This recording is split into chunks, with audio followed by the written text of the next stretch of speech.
എപ്പോഴും താഴെ നോക്കി പഠിക്കണം. നമുക്ക് എന്തുകൊണ്ടാണ് ഈ ആർത്തി വരുന്നത് എന്ന് ചോദിച്ചാൽ നമ്മൾ ഈ മേലെ ഉള്ളവരെ മാത്രം നോക്കിയിട്ടാണ്. ഉദാഹരണം പറയാം.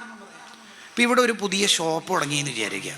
അവിടെ ഉള്ളത് ഫ്രിഡ്ജ്, ഫാന്, വാഷിംഗ് മെഷീന്, ടേബിള്, സ്റ്റൂള്, ഈ 5 എണ്ണേ ഉള്ളൂ. ഇത് 5 നമ്മളെ വീട്ടിലുണ്ട്.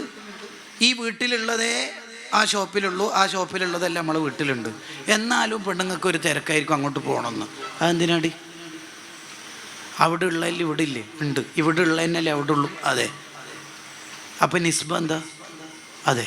അപ്പം പിന്നെന്താ പ്രശ്നം? നീ എന്തിനാ പോണത്? അല്ല, ഇവിടെ ഇല്ലാത്തൊന്നും അവിടെ ഉണ്ട്. എന്ത്? ഓഫർ. എന്ത് ഓഫർ? അതാണ് ഈ സംഗതി എന്ന് പറയുന്നത്. ഓഫർ. ഓഫറിലുണ്ടെന്താ? ഉള്ള വാങ്ങണോ ഓഫർ ഉണ്ടെങ്കിൽ?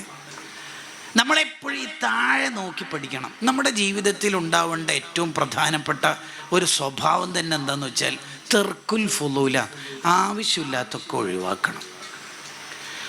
ആവശ്യമില്ലാത്തത് നമ്മൾ ഏത് അവയവം കൊണ്ടാണോ ചെയ്യണത്, ആ അവയവം കൊണ്ട് ആവശ്യമുള്ളത് ചെയ്യാനുള്ള തൗഫീഖ് അങ്ങ് മിസ്സാവും. അനാവശ്യ സംസാരമുള്ളവർക്കാണ് മരിക്കുന്ന സമയത്ത് ദിക്കറിന് ബുദ്ധിമുട്ടുണ്ടാവുക. അള്ളാഹു കാക്കട്ടെ. ഇബാദത്തിന് രസം നഷ്ടപ്പെടുന്ന ഒരാൾ എന്താണ് പരിഹാരമെന്ന് അന്വേഷിച്ചാൽ മാലിക് ബിൻ ദീനാർ റഹിമഹുല്ലാഹ് പറഞ്ഞല്ലോ, അനാവശ്യം എന്തേലും സംസാരിച്ചിട്ടുണ്ടാവും. അതാ കാര്യം. അതെ, ഒരു ഓഫർ ഉണ്ട് എന്ന് വിചാരിച്ചിട്ട് നമ്മൾ വാങ്ങണമെന്നൊന്നുമില്ലല്ലോ. അതുകൊണ്ടാണ് ഈ സൂപ്പർ മാർക്കറ്റിൽ എപ്പോഴും കിൻഡർ ജോയ് എന്ന് പറയുന്ന മിഠായി കുട്ടികൾക്ക് കൈയെത്തുന്നിടത്തേ വെക്കുള്ളൂ. എന്തിനെന്നുള്ള ഉത്തരം നിങ്ങൾക്ക് അറിയില്ലേ എന്തിനാന്ന്? പക്ഷെ ഒരു 5 പൈസ ചിലവാക്കുമ്പോൾ ആവശ്യമുള്ളത് മാത്രം ചെയ്യും. മിൻ ഹുസ്നി ഇസ്ലാമിൽ മർഇ തർക്കുഹു മാ ലാ യഅ്നീഹി.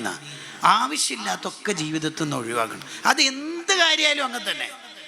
ആവശ്യമില്ലാത്തൊന്നും ചിന്തിക്കാൻ പോകരുത്. ഒരു സദസ്സിൽ ഒരാൾ കരയാണ്. ആ കരയുന്ന ആളെ വേറൊരാൾ നോക്കിയിട്ട് ആലോചിക്കുകയാണ്, ഇയാൾ ആളെ കാണിക്കാൻ വേണ്ടി കരയാണ്. ആ സമയത്ത് തന്നെ ഈ ആലോചിച്ച ആൾക്ക് ഒരു തൗഫീഖ് നഷ്ടപ്പെട്ടു. എന്തേ? അള്ളാഹിനോർത്ത് കരയാനുള്ള 1 കൊല്ലത്തെ ചാൻസ് അള്ളാഹ് ഡിലീറ്റ് ആക്കി. നീ 1 കൊല്ലത്തേക്ക് എന്നെ ഓർത്ത് കരയണ്ടാകും. കണ്ടോ? അതാണ് ഭയങ്കര സംഭവമല്ലേ ഇത്. അതിൻ്റെ ഒരു ആശയം പറയുന്നുണ്ട്.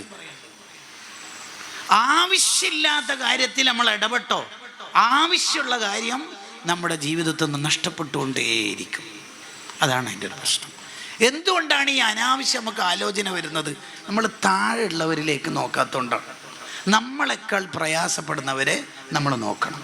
എന്നാൽ നമുക്ക് ഈ ആർത്തി അതൊന്നും വരില്ല. ഇമാം പറയുന്നുണ്ട്, ചിലർ വളരെ യുക്തിപൂർവ്വം ആർത്തി കാണിക്കും. അങ്ങനെ ഇപ്പുറം ഒരു ഹാജിയാർ ഉണ്ടാവും.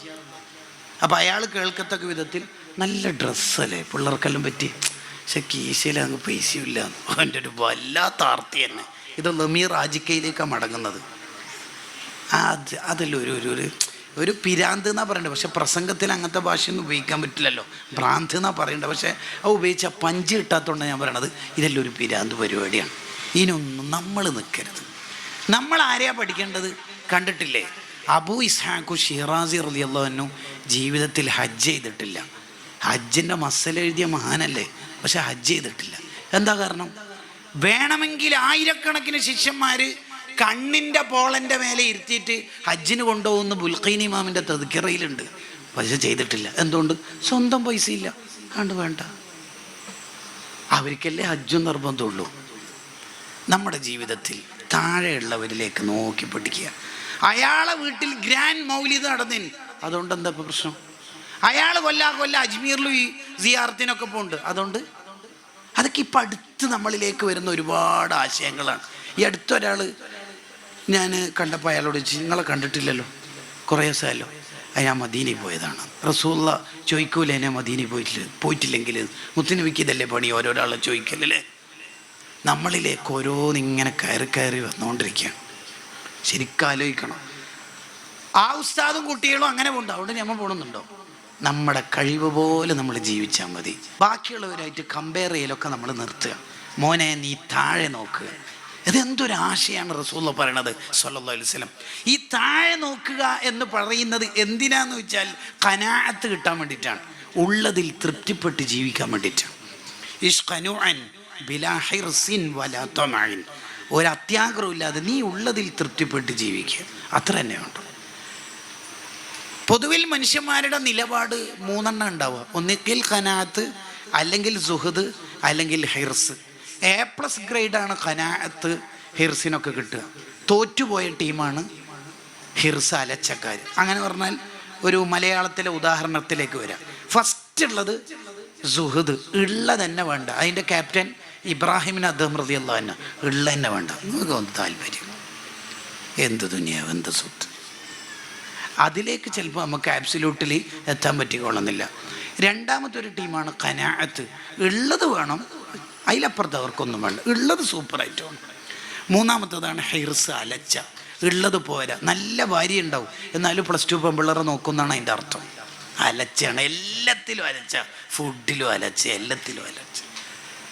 കിച്ചണിലേക്ക് എല്ലാം തിന്ന് കഴിഞ്ഞ് കിച്ചണിലേക്ക് വത്തക്ക ബാക്കി കൊണ്ടുപോകുമ്പോൾ ഒന്നുകൂടി തിന്നിട്ടേ മൂപ്പര് പോവുള്ളൂ, എന്നാലും മൂപ്പർക്കൊരു സമാധാനമുള്ളൂ എന്ന്. ഇഷ്ഖനുഅൻ. നമുക്ക് എന്തുകൊണ്ടാണ് ഈ ടെൻഷനാവണത്? അവളുടെ കല്യാണത്തിന് അങ്ങനെ കൊടുത്തു, ഇങ്ങനെ കൊടുത്തു, നമ്മളെന്തിനാണ് നോക്കണത്? മോനെ, നീ താഴേക്ക് നോക്കി പഠിക്കുക. ഇതിനേക്കാൾ വലിയ സൈക്കോളജിക്കൽ ട്രീറ്റ്മെൻറ്റ് വേറെന്താ ഉള്ളത്? മെൻ്റൽ സാറ്റിസ്ഫാക്ഷന് ഇത്ര വലിയ മരുന്ന് വേറെന്തെങ്കിലും ഉണ്ടോ? നമുക്കൊരു ഹൗസ് വാമിങ്ങിന് അല്ലെങ്കിൽ വെഡ്ഡിങ് പ്രോഗ്രാമിന് ടെൻഷനാകുന്ന എന്തുകൊണ്ടാണ്? അങ്ങനെ ആവില്ല, ഇങ്ങനെ ആവില്ല, കുറേ തരം ഫുഡില്ല, ആ ടെൻഷനാകുന്ന എന്തുകൊണ്ടാണ്? അത് റീൽസിൽ ഇങ്ങനെ കുറേ ഫുഡും എൻഗേജ്മെൻറ്റിൽ ചോക്ലേറ്റിൻ്റെ കൂമ്പാരമൊക്കെ കണ്ടോണ്ടല്ലേ അതിന് നമ്മൾ നോക്കണത്. നമ്മളെന്ത് നോക്കണത്? വേറെ ആരെങ്കിലും നമ്മളെക്കുറിച്ച് എന്ത് വിചാരിക്കും? അതിന് നമ്മൾ ചിന്തിക്കണത്. ഷാഫി ഇമാം റഹിമഹുല്ലാഹ് പറഞ്ഞല്ലോ, എല്ലാവരും പാടെ തൃപ്തിപ്പെടുത്തിയിട്ടൊന്നും ജീവിക്കാൻ കഴിയില്ല എന്ന്. എന്നിട്ട് ആ പാഠം കൊടുക്കുമ്പോൾ നബി സല്ലല്ലാഹു അലൈഹി വസല്ലം തങ്ങൾ അതേ അധ്യായത്തിൻ്റെ അടുത്ത പാർട്ട് എന്താ പറയണമെന്ന് അറിയോ? വലാ അൻദുറ ഇലാ മൻ ഹുവ ഫൗഖി. നീ താഴേക്ക് നോക്കണമെന്ന് പറഞ്ഞ ഉടനെ പറയാ, മുകളിലേക്ക് നോക്കരുത്. അതെന്തിനാ അങ്ങനെ പറയണത്? താഴേക്ക് നോക്കണം എന്ന് പറയലോടുകൂടി മനസ്സിലായില്ലേ വേറെ എവിടെയും നോക്കണ്ടെന്ന്. അതിന് അങ്ങനെ പറയണത്? ഉഖ്റവിയായ വിഷയത്തിൽ മോനെപ്പോഴും മുകളിലുള്ളവരെ തന്നെ നോക്കണം. അങ്ങനെ എന്തിനാ പറയുന്നത് വെച്ചാൽ, ഇനി പറയുന്ന കാര്യം ശരിക്കും ശ്രദ്ധിക്കണം. താഴേക്ക് നോക്കിയാലേ നിനക്ക് ഖനാഅത്ത് ഉണ്ടാവുള്ളൂ, ഖനാഅത്ത് ഉണ്ടാവുള്ളൂ. മുകളിലേക്ക് നീ നോക്കാതിരിക്കണം. മുകളിലേക്ക് നോക്കിയാലുള്ള പ്രശ്നം എന്താണെന്ന് വെച്ചാൽ നിനക്ക് അലച്ച വരും. ഉഖ്റവിയായ കാര്യത്തിൽ നീ മുകളിലേക്ക് നോക്കും വേണം. അതെന്തിനാ അങ്ങനെ പറഞ്ഞെന്ന് വെച്ചാൽ, ചിലപ്പോൾ ചില ഉമ്മമാർ കുട്ടികളോട് പറയും, എന്തെന്നാണ് നീ സുന്നത്തെ മേത്ത് എന്നാലും മറ്റും നടക്കുന്നുണ്ടല്ലോ, നീ എത്ര മണിക്കാണ് സുബഹിസ്കരിച്ചത്? അപ്പം മൂപ്പര് സംവാദത്തിൽ ഏർപ്പെടും ഉമ്മാനോട്. എന്നിട്ട് ഇവൻ്റെ ഒരു ഡയലോഗ്, എന്താ ഡയലോഗ്? ഉമ്മ, സുബിയെന്നെ നിസ്കരിക്കാത്ത കുറേ ആളുണ്ട്, ഉമ്മാരെ മോന് പിന്നെയും മെച്ചാണ്. ഓൻ ആഖിറത്തിൻ്റെ കാര്യത്തിൽ താഴേക്ക് നോക്കിയോണ്ടാണ് ഈ കമൻ്റ് അടിക്കണത്, അത് നോക്കരുത്. ആഖിറത്തിൻ്റെ കാര്യം എപ്പോഴും മുകളിലേക്ക് നോക്കണം. അവരൊക്കെ എത്ര നേരത്തെ എണീക്കുന്ന റബ്ബേ, നമ്മളെന്തിങ്ങനെ കണ്ടിട്ടില്ല? അനസ് റളിയല്ലാഹുവിൻ്റെ ശിഷ്യൻ സാബിത്ത് റളിയല്ലാഹു അന്നഹു കസ്മിഹി ഫിദ്ദീൻ, പേര് പോലെ സാബിത്തും ഫിദ്ദീൻ. അല്ലാഹു ഓരോ ബർക്കത്തുണ്ട്, നമ്മളെ സ്വാലിഹീങ്ങളാക്കട്ടെ. ആ സാബിത്ത് റളിയല്ലാഹു വഫാത്തായപ്പോൾ ഖബറടക്കുന്ന സമയത്ത് ഒരു കല്ല് താഴേക്ക് വീണുപോയി. ആ കല്ലെടുക്കാൻ വേണ്ടി വെച്ച കല്ലൊക്കെ മാറ്റിയിട്ട് ഖബർ കുഴിക്കുന്ന ആൾ താഴേക്ക് ഇറങ്ങി. അപ്പോൾ എന്താ സംഭവം? ഫഇദൻ ഹുവ ഖായിമുൻ യുസല്ലി ഫീ ഖബരിഹി. ആ മഹാൻ ഖബറിൻ്റെ ഉള്ളിൽ നിന്ന് നിസ്കാരം തുടങ്ങിയിട്ടുണ്ട്. അവിടുത്തുള്ള ഒരു കരഞ്ഞുപോയി. അല്ലാഹ്, ഖബറിൻ്റെ ഉള്ളിൽ നിന്ന് ഇബാദത്ത് ചെയ്യുമെന്നൊക്കെ കേട്ടിട്ടുണ്ട്, അതൊരു ഖബറടക്കം പൂർത്തിയാകുന്നവരെ കാത്തുന്നോടെ ഇല്ല. അതിൻ്റെ ഉള്ളിൽ നിസ്കാരം തുടങ്ങി. വേഗം ഖബറടക്കം പൂർത്തിയാക്കിയിട്ട് മഹാൻ്റെ വീട്ടിലേക്ക് മോമിനീങ്ങളൊക്കെ വന്നു.